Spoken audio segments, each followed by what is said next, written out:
नमस्कार. आपलं सगळ्यांचंच प्रेरणास्थान आणि दैवत असलेल्या छत्रपती शिवाजी महाराजांच्या महानतेची, थोरवीची, शौर्याची संघ आणि भारतीय जनता पार्टीला नेमकी काय ॲलर्जी आहे, काय त्रास आहे, महाराजांच्या कर्तृत्वाला संघ आणि भारतीय जनता पार्टी नेहमीच कमी लेखण्याचा प्रयत्न का करतात ते कळायला खरंच काही मार्ग नाही. मागील काही वर्षांमध्ये छत्रपती शिवाजी महाराजांचा अपमान करणारे त्या हरामखोर श्रीपाद छिंदमपासून ते प्रशांत कोरटकरपर्यंत सर्व कार्यकर्ते किंवा सगळ्या व्यक्ती सगळेच्या सगळे एक जात संघ आणि भारतीय जनता पार्टीशी निगडीत होते. तो भिकार जाऊ द्या, आपली जीभ इतकी विटाळणं बरं नाही. तो राज्यपाल होता आपल्या महाराष्ट्राचा, भगतसिंग कोश्यारी.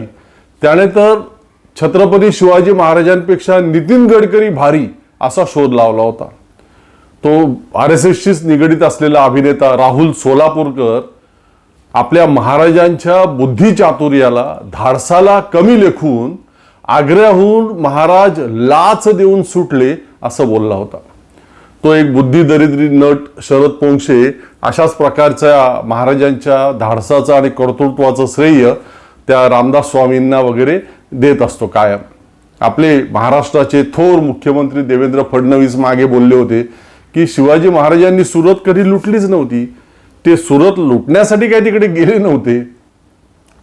याच झुंडीमधील आणखी काही लोक आपल्या महाराजांच्या सगळ्या पराक्रमाचं श्रेय देवाधर्माला आणि भवानी तलवारीला वगैरे देत असतात. कायम पाहतो आपण.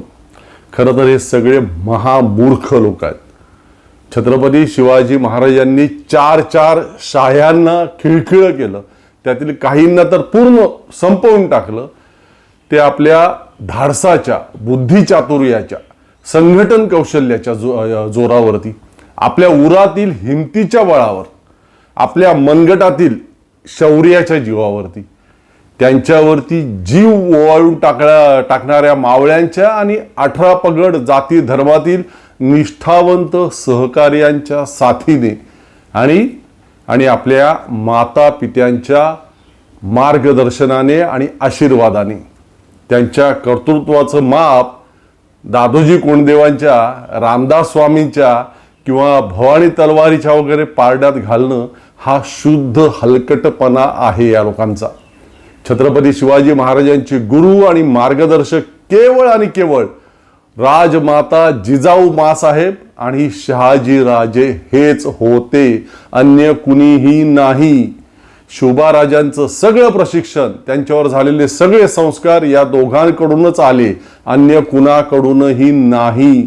स्वराज्य स्थापनेनंतर ज्या रामदास स्वामींची आणि शिवाजी राजांची भेट झाली, स्वराज्य स्थापनेच्या नंतर त्यांना वारंवार शिवाजी महाराजांचे गुरु म्हणत राहणे हा शुद्ध मूर्खपणा आणि बावळटपणा आहे. मी आज पुन्हा या विषयावरती का बोलतोय प्रेक्षक हो, तर नागपूरमध्ये ते काय भारत दुर्गा मंदिर की असंच काहीतरी एक नवीन बांधकाम उभं राहत आहे, त्याचा शिलान्यास का काहीतरी, तो मोठे शब्द असतात त्यांचे. तो कार्यक्रम काल संपन्न झाला त्या नागपूरमध्ये. त्यासाठी तो कोण, बागेश्वरचा बाबा, काय त्याचं नाव, ते धीरेंद्र शास्त्री की काहीतरी, तो प्रमुख पाहुणा म्हणून उपस्थित होता त्या कार्यक्रमासाठी त्या स्टेजवरती.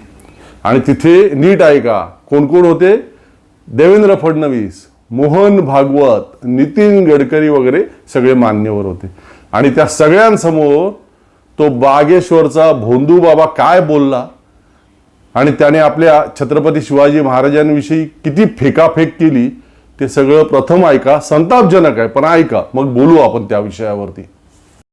छत्रपति वीर शिवाजी महाराज जब बहुत थक गए युद्ध करते करते, उनको लगा कि हम थक गए, तो एक दिन स्वामी समर्थ रामदास जी के पास गए और उन्होंने अपना मुकुट उतारा और कहा कि हमने बहुत लड़ाइयां लड़ ली, बहुत युद्ध कर लिया, अब कृपा करो कि अब हमें बहुत लड़ना नहीं, अब एक बड़ी दया करो, ये मुकुट संभालो आप, ये राजपाट आप संभालो, आपकी आज्ञा से ही हम चले, अब हमसे चला नहीं जा रहा, अब हमसे युद्ध लड़ा नहीं जा रहा, हम बहुत थक गए, अब हम विश्राम चाहते हैं, अब हम आराम चाहते हैं। ऐकलत प्रेक्षक हो, महाराजांनी रामदास भगवानच्या, आता रामदास स्वामी पण नाही राहिला, आता थेट भगवान, आपल्या छत्रपती शिवाजी महाराजांनी रामदास भगवानच्या चरणावरती डोकं ठेवलं आणि ते बोलले की मी आता थकलोय, मला ही स्वराज्याची जबाबदारी पेलवत नाही, हे राज्य तुम्ही घ्या, वगैरे वगैरे वगैरे। लोक हो, हा शुद्ध भंपकपणा आहे। इतिहासात असं काहीही कधीही घडलेलं नाही। मागे एकदा तो असाच या बागेश्वरच्या बाबासारखा कोणतो गोविंद देवगिरी की काय, त्या अयोध्येच्या राम मंदिर ट्रस्टचा काहीतरी पदाधिकारी, जो नुकताच आता मागे काही दिवसांपूर्वी ज्ञानेश्वरी आणि तुकोबांच्या गाथेपेक्षा दासबोध हाच अस्सल ग्रंथ आहे असं काहीतरी बरळला होता। तोच गोविंद देवगिरी मला वाटतं अयोध्येतच असं बोललेला होता की दक्षिण स्वारीच्या वेळेला, दक्षिण दिग्विजयाच्या वेळेला शिवाजी महाराज जेव्हा श्रीशैलमला पोहोचले आणि मल्लिकार्जुन ज्योतिर्लिंगाच्या दर्शनाला गेले, तेव्हा सगळं काही सोडून तिथेच राहावं, स्वराज्य वगैरे सोडून असं त्यांना वाटलं। आपले प्राण त्या ज्योतिर्लिंगाच्या चरणी अर्पण करण्याची महाराजांना तीव्र इच्छा झाली होती, वगैरे वगैरे वगैरे। आता हा बागेश्वरचा तो हा कोण बाबा धीरेंद्र का काय, तो बोलतोय रामदास स्वामींच्या चरणी आपलं स्वराज्य महाराजांनी अर्पण करून टाकलं होतं। या लोकांची ही सगळी भोंदूगिरी आहे। आपले महाराज वृत्तीने धार्मिक होते, श्रद्धाळू होते, देव आणि धर्माविषयी त्यांच्या मनामध्ये आदर होता, श्रद्धा होती। हे हिंदवी स्वराज्य व्हावे ही तो श्रींची इच्छा असं ते मानत होते। आपल्या स्वराज्य स्थापनेच्या कार्याला परमेश्वराचा आशीर्वाद आहे अशी त्यांची श्रद्धा आणि धारणा होती। हे सगळं अगदी खरं आहे, परंतु अपार कष्टाने मिळवलेलं स्वराज्य, रयतेचं राज्य कुणा स्वामीच्या चरणी अर्पण करण्या इतके महाराज दुधखुळे नव्हते। त्यासाठी त्यांनी स्वराज्य मिळवलं नव्हतं। ज्या शिवपिंडीवरती स्वतःच्या रक्ताची धार वाहून त्यांनी आणि त्यांच्या सवंगड्यांनी स्वराज्य स्थापनेची शपथ घेतली होती रायरेश्वरला, पुढे त्याच शिवासमोर ते स्वराज्य सोडून वैराग्य किंवा प्राणार्पण करण्याची इच्छा महाराजांच्या मनात येणं कधीच कधीच शक्य नव्हतं। रामदासांना विचारल्याशिवाय शिवाजी महाराज पाऊलच टाकत नव्हते, अशी एक मांडणी आणि त्याच्यासाठी त्यांच्याकडे पुरावे आहेत। हं. आणि पुरावे कसले? हं. 100-150 वर्षांनी लिहिलेल्या बकरी। बर हा हं? ज्या बकरीमध्ये सांगितलं की रामदासांना एक ते स्वतः मारुतीचे अवतार असल्यामुळे त्यांना थोडस पुच्छही होत। बर असल्या काहीतरी भाकड कथा, मूर्ख कथा सांगणाऱ्या काही बकरी निर्माण झाल्या की ज्याच्यामध्ये शिवाजी महाराजांना शिष्यत्व तर दिलं गेलंच, परंतु त्यांचं कार्य पूर्णपणे झाकळलं गेलं। बर कागदपत्र सत्य इतिहास काय सांगतो? पुढे एक पत्र मिळतं, एका एका एका एका यानं शिष्यानं दुसऱ्या शिष्याला लिहिलेलं, त्याच्यामध्ये म्हणतो, तो रामदास स्वामींच्या जवळ जो शिष्य आहे त्याला तो म्हणतो की शिवाजी महाराज येत आहेत, त्या झाडी झुडी जो आहे ती साफ करावी, त्यांना जाण्या येण्याचा मार्ग सुकर करावा, कारण शिवाजीराजे यांची ही पहिलीच भेट आहे। आता हे एप्रिल 1672चं पत्र आहे की जो ज्या कालापर्यंत छत्रपती शिवाजी महाराजांचं स्वराज्य स्थापन झालेलं होतं, अशा परिस्थितीमध्ये शिवाजी महाराजांना मुळात स्वराज्याची संकल्पना रामदास स्वामींनी सांगितली। असं सांगणं म्हणजे किंवा अशा प्रकारची मांडणी करणं म्हणजे इतिहासाला धरून नाही। ऐकलत प्रेक्षक हो, आता आयुष्यभर छत्रपती शिवाजी आणि छत्रपती संभाजी महाराजांच्या मराठ्यांच्या इतिहासाचा अभ्यास करून, संशोधन करून जयसिंगराव पवार यांनी मांडलेली मतं सुद्धा जर कुणाला पटत नसतील, मान्य नसतील, तर तो त्यांच्या बुद्धीचा करंटेपणा झाला. आपण काय करू शकतो त्यांच्या या भोंदू वैचारिकतेला, नाही का? खरं तर अपार प्रचंड कष्टाने, मेहनतीने, बुद्धिचातुर्याने आकाराला आणलेल्या आपल्या स्वराज्यात महाराजांना पुढच्या काळात अनेक गोष्टी करायच्या होत्या. स्वराज्याचा विस्तार तर करायचा होताच, ते झालंच, परंतु आपल्या स्वराज्यातील साऱ्या रयतेला हे आपलं राज्य आहे असं वाटण्यासाठी, तशी भावना स्वराज्यातील प्रत्येक व्यक्तीमध्ये निर्माण करण्यासाठी काय करता येईल याबाबत महाराज सातत्यानं विचार करीत असायचे. काळाच्या पुढे होते महाराज आणि म्हणूनच त्यावेळच्या जगभरात त्यांचं नाव आणि कर्तृत्व पोहोचलेलं होतं. जातीभेद, अस्पृश्यता या बाबी महाराजांना त्या काळात अस्वस्थ करीत होत्या आणि त्यामुळे आपल्या त्या स्वराज्यात तरी त्या नष्ट करण्यासाठी विविध उपाययोजना महाराज योजत होते. स्वराज्यात तत्कालीन मागास मानल्या जाणाऱ्या समाजामध्ये मग ते सर्व महार, मांग, आदिवासी, रामोशी, भिल्ल सगळ्या अशा विविध जाती जमातींमधील लोकांना महाराजांनी स्वराज्यात कारभारामध्ये विविध महत्त्वाच्या जबाबदाऱ्या सोपवल्या होत्या. महाराजांना अधिक आयुष्य लाभलं असतं तर स्वराज्याच्या विस्तारासोबतच एक जातीभेद, धर्मभेद मुक्त असं राज्य आकाराला आलेलं साऱ्या जगाला पाहायला मिळालं असतं.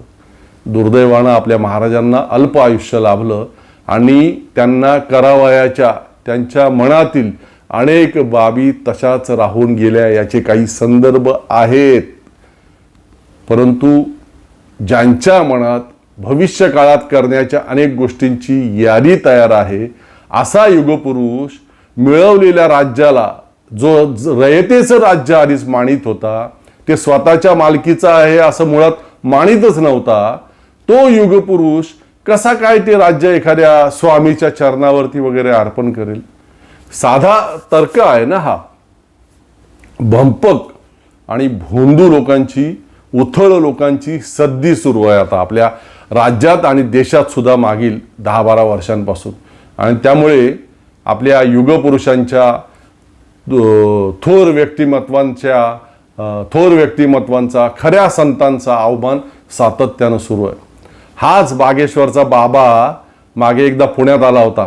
त्याचा सत्संग की काय होतात, असतात त्याचे ते सत्संग वगैरे, निवडणुका आल्या की त्याचे सत्संग जोरात सुरू होतात भारतीय जनता पार्टीला मतदान वाढवण्यासाठी. जे निवडणूक आयोगाच्या बरोबर हे बाबाचं पण तेच काम असतं. ते असो, ते आता मंत्री आहेत ना अशोक मोहोळ केंद्रात, त्यांनी बहुधा त्याचा सत्संग ठेवलेला होता. त्यात हा बाबा बोलला होता की संत तुकाराम महाराजांना त्यांची बायको प्रचंड मारझोड करायची, शिवीगाळ करायची, आणखी ही काय काय तारे तोडले होते तरी आठवतंय ना? संत तुकाराम महाराष्ट्र के एक ऐसे महात्मा जिनकी लुगाई रोज मारती थी, उन्हें रोज पीटती थी डंडे से. तो किसी ने उनको पूछा, तुम लुगाई से पिटते हो, बीवी से पिटते हो, शर्म नहीं आती? संत तुकाराम बोले, ईश्वर की कृपा है कि मुझे पीटने वाली लुगाई मिली. बोले, इसमें कृपा कौन सी हुई ईश्वर की? बोले, वाह, अगर प्रेम करने वाली लुगाई मिलती तो हम भगवान से प्रेम नहीं करते, लुगाई के ही चक्कर में पड़े रहते. पीटने वाली मिली तो वो मौका तो दे रही कि तुम मेरे चक्कर में कहां पड़ा, चल राम जी के चरणों में जा. त्याचं हे भयंकर वक्तव्य तरी ठीक, असं त्यानंतर पुढे प्रेस कॉन्फरन्समध्ये प्रचंड भयंकर तो बोलला होता पत्रकारांच्या प्रश्नाला उत्तर देताना. देहूला जाणार होता पुण्यातून हा बाबा आणि काय बोलला होता, मी आता देहूला जाणार आहे आणि नीट ऐका लोक हो, पुढे तो काय बोलला, मी आता इथून देहूला जाणार आहे आणि संत तुकाराम महाराजांच्या समाधीचं दर्शन घेणार आहे. समाधी, संत तुकाराम महाराजांची समाधी कुठे आहे ती? देहूमध्ये. काय बोलला होता हा महाराज बाबा? संत तुकाराम महाराजांचं सदेह वैकुंठ गमन झालं अशी वारकऱ्यांची श्रद्धा आहे. त्याच देहूला तुकाराम बीजेच्या निमित्तानं त्या वैकुंठ गमनाचा सोहळा सुद्धा दरवर्षी भव्य प्रमाणामध्ये साजरा होत असतो.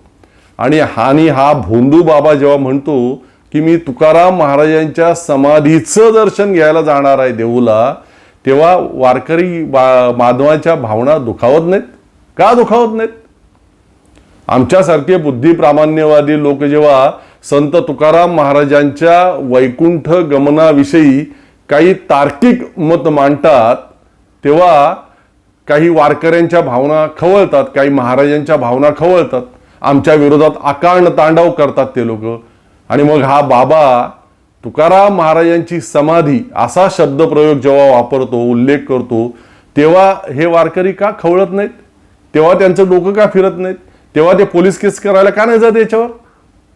त्याही पुढे आणखीन संतापजनक बाब म्हणजे त्याच्या त्या वक्तव्याचा निषेध करायचा सोडून त्याच या भोंदू बाबाला देहूच्या संस्थानाच्या पदाधिकाऱ्यांनी उलट सन्मानित केलं देहूमध्ये आणि त्याचं स्वागत आणि कौतुक केलं मोठ्या थाटात. म्हणजे बघा, हे असं सगळं चाललंय. लोक सुमारांची आणि उथळांची सद्दी असं जे मी म्हणतो ते हेच सगळं.